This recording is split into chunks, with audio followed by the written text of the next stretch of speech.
In 1935, 9 out of 10 American farms had no electricity at all. And somehow, those families stayed warm, kept food cold, and lit their homes after dark. Then the power lines came, the monthly bills started, and within one generation, we forgot how they did it. Here is the twist. Number 11 can cut a summer cooling bill to almost nothing. And the utilities have never advertised it. Number 3 was in every farmhouse before 1940 and still beats the systems we pay thousands for today. These skills did not vanish because they failed. They vanished because somebody profits when you flip a switch. Before we start, hit that subscribe button because what you are about to learn could change how you think about every bill you pay. Let us count down the 20 old-school off-grid skills that almost disappeared. Number 20, solar food dehydration. Long before anybody owned a chest freezer humming away at $30 a month, your great-grandmother preserved the entire summer harvest using nothing but sunshine and screen. She would slice apples thin, lay them across wooden racks covered in cheesecloth, and set them on the south-facing porch roof, where the afternoon sun hit hardest. 3 days of dry heat pulled the moisture out, concentrating the sugar until a bushel of apples shrank into a single sealed crock that lasted all winter. Tomatoes, peppers, herbs, even thin strips of meat got the same treatment. The trick was airflow. She raised the racks on bricks so warm air moved underneath, and she brought everything in at dusk before the dew could undo a day's work. A solar dryer cost nothing but lumber and time, while the electric dehydrators we buy today run for 10 hours straight and still cannot match the flavor. Sun-dried food keeps its nutrients locked in. We traded a free, silent, ancient method for an appliance that adds to the very bill we are trying to lower. Number 19, rendering tallow for candles. When the sun went down on a farm in 1900, the house did not go dark, and it did not run up a power bill either. Families made their own light from the one thing every kitchen produced in abundance, fat. After butchering, your great-grandmother saved the hard beef suet, melted it down slowly over low heat, and strained it through cloth until it ran clear and golden. That rendered tallow, poured into molds around a length of cotton wick, became candles that burned for hours with a steady, warm, smokeless flame. A single cow could supply a household with light for the better part of a year, and the wicks were just twisted string soaked in salt water so they would not flare. There was real chemistry in it. Tallow burns cleaner and slower than cheap paraffin because of its dense, saturated structure. The candle and lamp companies that came later sold us the idea that making light was complicated and dangerous. It was neither. It was a Sunday afternoon chore, and it left the family completely independent of any wire running to the house. Number 18, the kerosene lamp economy. Before rural electrification, the kerosene lamp was the beating heart of the American evening, and it ran on pennies. A well-trimmed wick lamp put out the light of roughly a 40-watt bulb, enough to read, sew, or do schoolwork by, and a single gallon of kerosene could light a kitchen for nearly 2 months of nightly use. The secret was in the trimming. Your great-grandfather kept the wick cut flat and even, the glass chimney polished spotless, because a clean lamp burned bright while a neglected one smoked and sputtered. Families positioned a single lamp on the table and gathered around it, then used a small mirror behind the flame to double the light at no extra cost. Here is what the power companies counted on us forgetting. A kerosene lamp needs no grid, no meter, and no monthly payment, and it keeps working in any blackout, any storm, any winter when the lines go down. We replaced a self-reliant light source with one that fails the moment somebody 3 counties away loses a transformer. Number 17, the hand pump and the dug well. Every drop of water in a modern home arrives because an electric pump is running somewhere, and the day the power dies, the faucets die with it.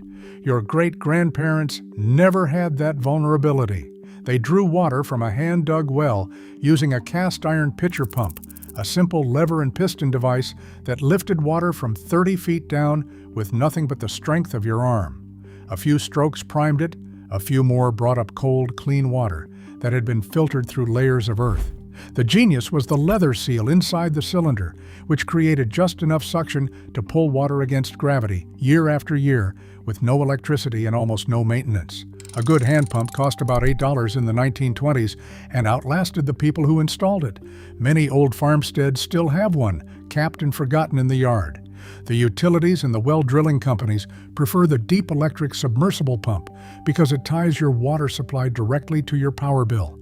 The hand pump answers to no one. First pattern break. Here is where it gets interesting. Number 16. Fireless cooking with a hay box. Imagine cooking a full pot of stew using fuel for only 10 minutes, then walking away for the entire afternoon while it finished itself. That was the hay box, and it was so effective that the United States government promoted it during both World Wars to save fuel. Your great-grandmother would bring a pot of beans, soup, or oats to a hard boil on the stove, then quickly nestle the covered pot into a wooden crate packed tight with hay, straw, or crumpled newspaper. The insulation trapped the heat so completely that the food kept cooking at a steady simmer for 4 to 6 hours on its own residual warmth. No flame, no electricity, no scorching, and no watching the pot. The science is pure thermodynamics. A well-insulated mass loses heat slowly, so the trapped energy keeps doing the work. A hay box cut cooking fuel by up to 80% and freed a woman from standing over a hot stove all day. Number 15. Harvesting and storing ice. The slow cooker we plug in and pay to run is simply a hay box with a cord attached, and a far less efficient one. Before the refrigerator, families kept food cold for months using ice. They cut themselves in the dead of winter, completely free. When the pond froze solid, your great-grandfather sawed it into heavy blocks, hauled them by sled to the ice house, and packed them in thick layers of sawdust. The sawdust was the magic. Its air pockets insulated the blocks so well that ice cut in January would last clear through August, even in the southern heat. A chunk went into the kitchen icebox each week, and the slow melt kept milk, butter, and meat cold without a single watt of power. Towns built whole industries on this, shipping pond ice as far as the tropics. The refrigeration companies of the early 20th century waged an advertising war to convince Americans that natural ice was dirty and dangerous, clearing the way for the electric refrigerator and the permanent bill that came with it. But the principle never stopped working. Cold, well-insulated mass holds its temperature for a remarkably long time, and your ancestors harvested that cold for nothing. Number 14. The Treadle sewing machine. In millions of American homes, clothing was made, mended, and remade on a machine that needed no electricity at all.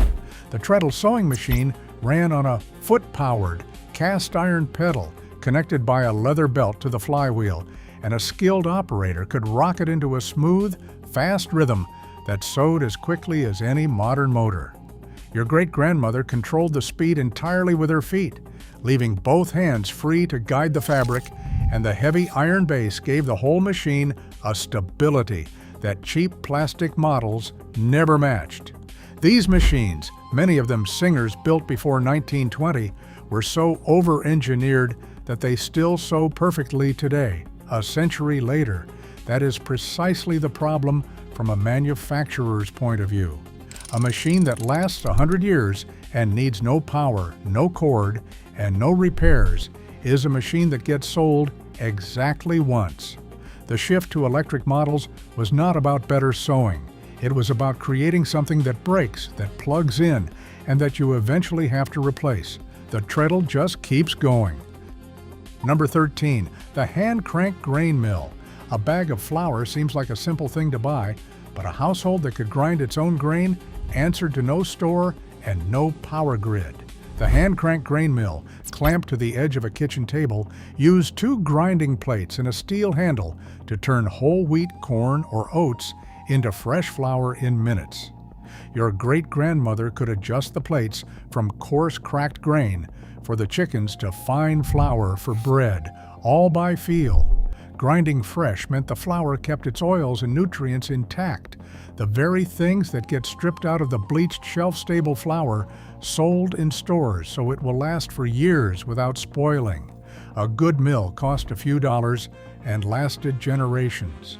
The flour milling giants of the last century built fortunes on convincing families to stop grinding and start buying, marketing white flour as modern and clean, while quietly removing the parts of the grain that actually nourished people. A hand mill puts that power back in your kitchen, grid or no grid. Number 12, smoking and curing meat. Second pattern break. Before refrigeration, a family that butchered a hog in the fall needed that meat to last until spring, and they did it with salt, smoke, and patience.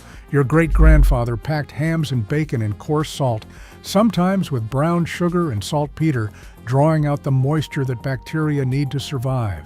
Then the meat hung in the smokehouse, where a slow, cool fire of hickory or applewood bathed it for days in smoke that both flavored and preserved it.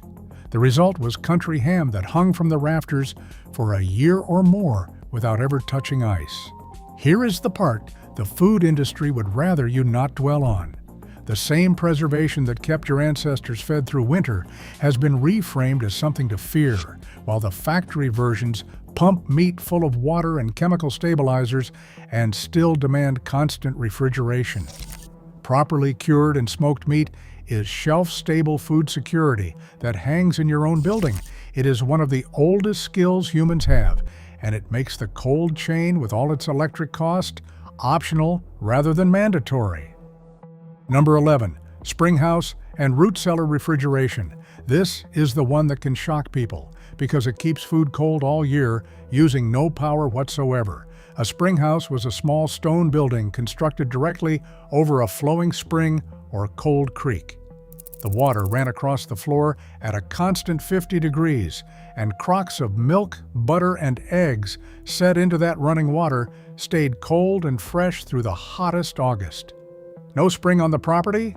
Then your great-grandparents dug a root cellar into a north-facing hillside, deep enough that the earth itself held a steady 45 to 55 degrees year-round, summer and winter alike. Potatoes, apples, carrots, cabbages, and canned goods kept for months in that natural cold, with proper ventilation to carry off the gases that ripening produce gives off. The earth is a battery of stable temperature, free for anyone willing to dig. The refrigerator we pay to run all day, every day, for our entire lives is doing a job that a hole in the ground did for free. This is the skill the power company would least like to see make a comeback. Number 10, rainwater harvesting. Third pattern break. This one is so threatening that some places tried to make it illegal. For most of American history, catching the rain that fell on your own roof was simply common sense. Your great-grandmother ran her gutters into a cistern or a row of barrels, collecting thousands of gallons of soft, naturally distilled water for the garden, the animals, and the wash. 1 inch of rain on an average roof yields hundreds of gallons, and it is free, soft, and chlorine-free, which is why it grows plants better than anything from the tap. The collection cost nothing but a barrel and a screen to keep the mosquitoes out. Here is the part that makes people angry when they learn it. For years, certain western states actually restricted or banned residential rainwater collection, claiming the water belonged to downstream rights holders the moment it left the sky. Think about that. The rain falling on your own roof declared not yours. Whether the rule was about water rights or about keeping households tied to the municipal supply, the message was the same, and it tells you exactly how valuable this simple, ancient skill really is.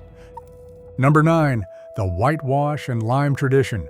Walk into any old barn or farmhouse cellar and you will see the ghost of a skill we threw away: whitewash.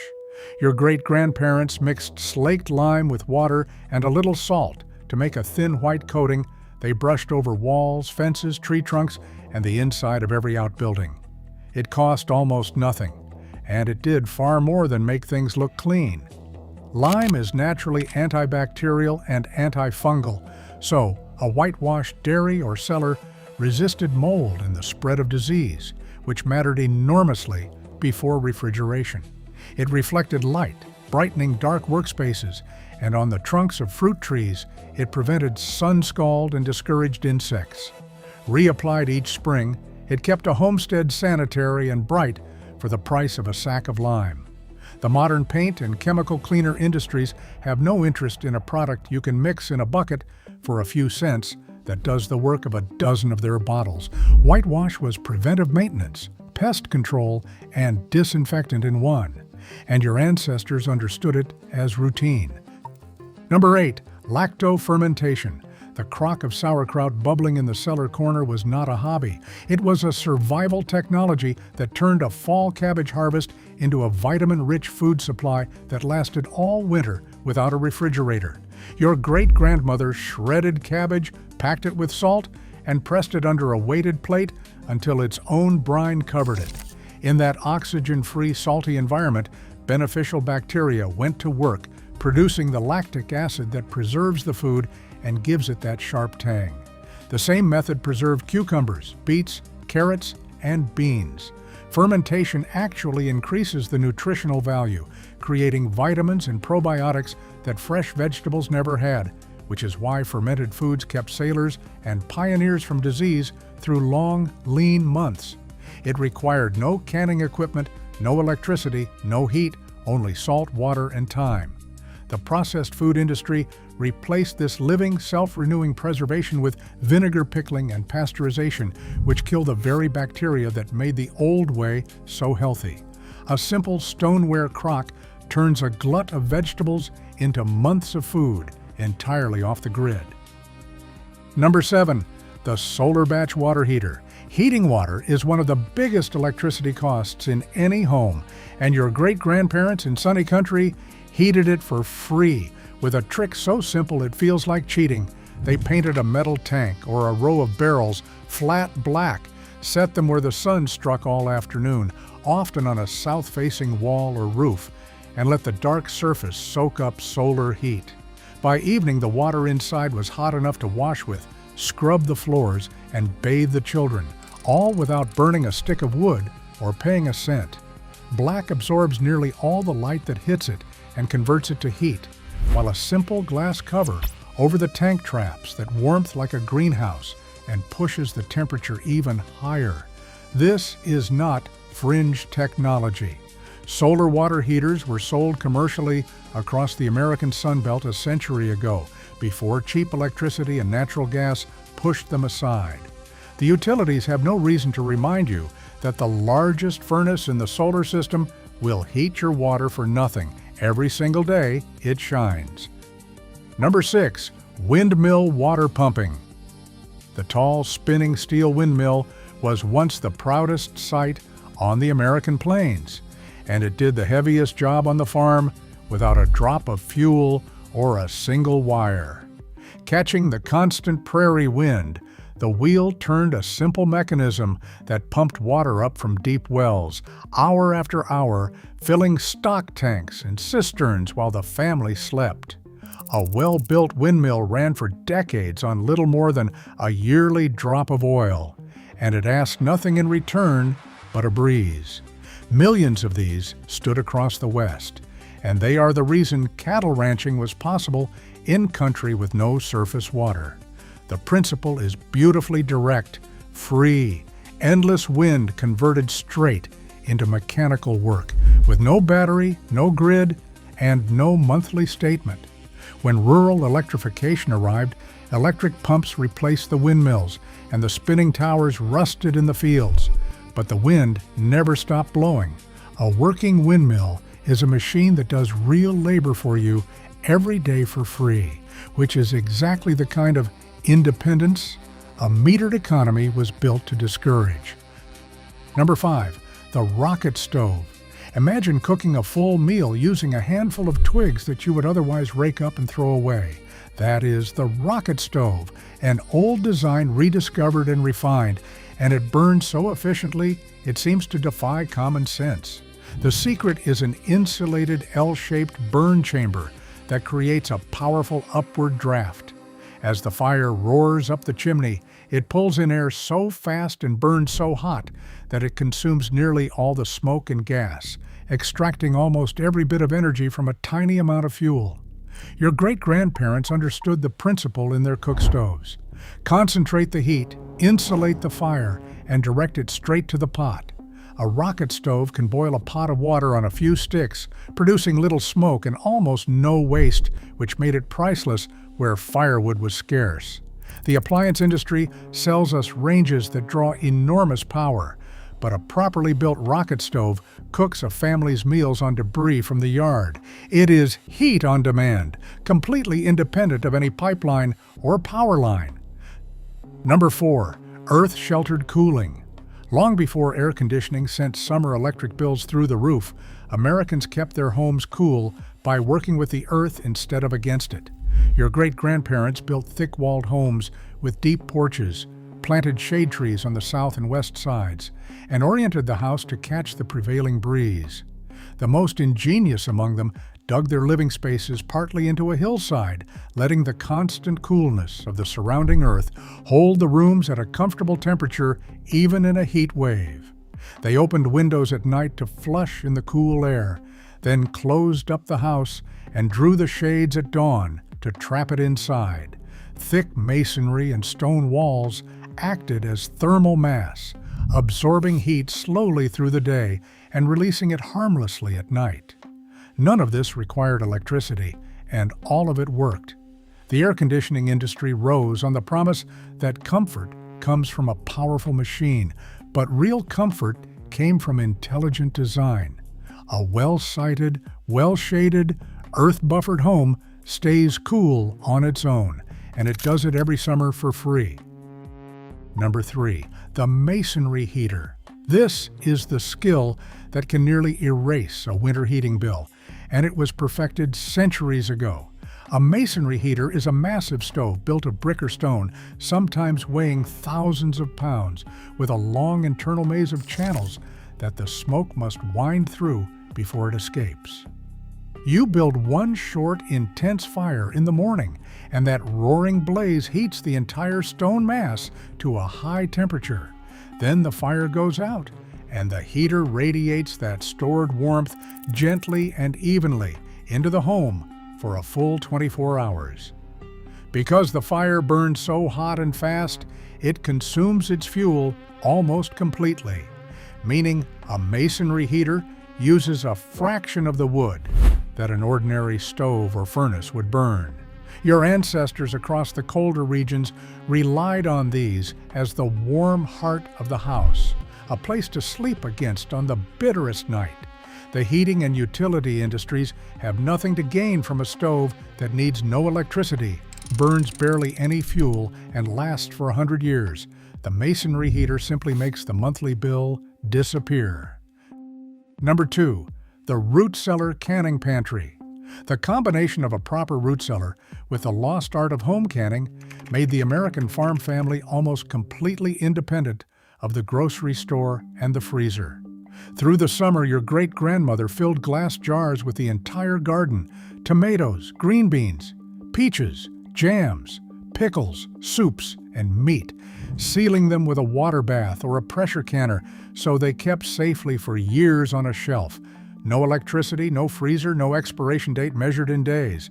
Those jars went down into the cool, dark, earth-tempered root cellar alongside bins of potatoes, onions, and squash, and that single room held an entire year of food at a steady, free temperature. A family could eat through the deepest winter without buying a thing and ride out any disruption to the supply chain without worry. The frozen food industry replaced this resilience with a freezer that runs on power day and night and loses everything in a blackout. A canning pantry and a root cellar provide a year of food security and do not need 1 watt of electricity ever. Number 1. The water wheel and microhydro. And finally, the skill that turns the entire idea of an electric company on its head, making your own power from moving water.